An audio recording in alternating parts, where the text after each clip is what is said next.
کبھی نہیں کہا کہ چیمپئن ٹرافی پاکستان سے باہر ہو۔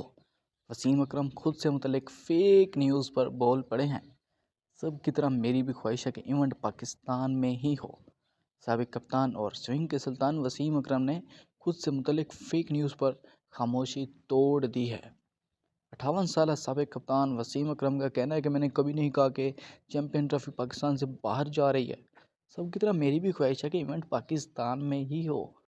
اس سے قبل میلبرن میں سابق کپتان وسیم اکرم نے میڈیا سے گفتگو کرتے ہوئے کہا کہ بھارت کو چیمپئن ٹرافی کے لیے پاکستان آنا چاہیے۔ انہوں نے کہا کہ فینس کو بھارتی کھلاڑیوں کا شدت سے انتظار ہے، بھارت اس بارے میں سوچے۔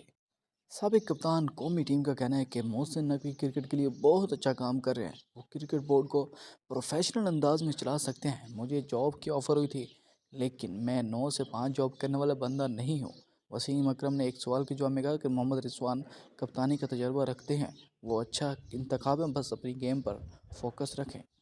ویڈیو اچھی لگی تو لائک کر دیں، چینل پر پہلی مرتبہ ابھی تک سبسکرائب نہیں کیا کرکٹ کے ریلیٹڈ مزید اپڈیٹ رہنے کے لیے ہمارے چینل کو سبسکرائب کیجیے۔ انشاءاللہ ملیں گے نیکسٹ ویڈیو میں، بہت سارے خیال رکھنے کے بعد۔